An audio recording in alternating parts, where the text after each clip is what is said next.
O que debería de ser un día de festa converteuse en todo o contrario. Na pasada tarde inaugurábase o skate park en Mollabao, pero parece que os veciños da zona non están conformes con esta instalación, xa que sustitúe o campo de fútbol 7 que había con anterioridade. Nos encanta tener una pista de skate en Mollabao. Lo que ocurre es que creemos que no fue la manera más adecuada de montar una pista de skate en Mollabao.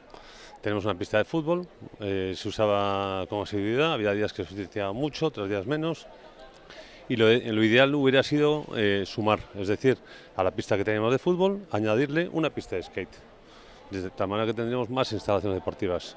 Creemos que no es la manera más adecuada por parte del Concello la manera de actuar, sin comunicarlo a los vecinos, ya no ni siquiera a Mollabao sí, sino ni siquiera comunicar a ningún vecino la actuación que iban a llevar a cabo, eliminar una pista de fútbol que se utilizaba para poner una de skate.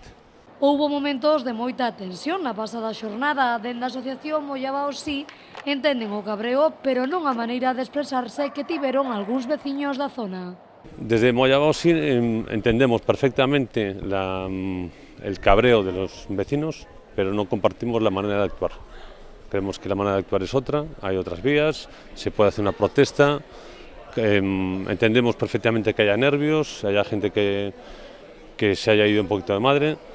Lo que ocurrió ayer fue un scratch, pues que no estamos de acuerdo con ese tipo de actuaciones. Creemos que hay que ir por otro lado.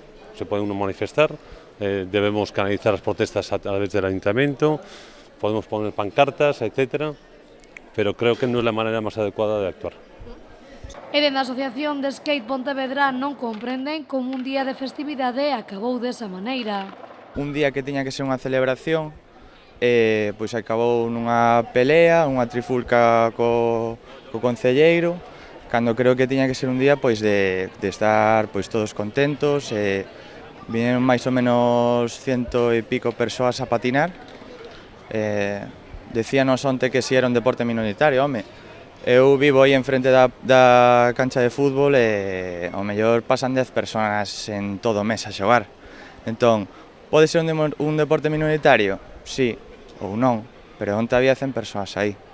Lembrar que foron 9.000 euros o investimento que o Concello realizou neste proxecto, cun deseño elaborado en gran parte polos integrantes da Asociación Pontevedresa. Trátase dunha instalación provisional mentres que non se construe a infraestrutura definitiva nunha parcela de entrada do campus universitario da Xunqueira.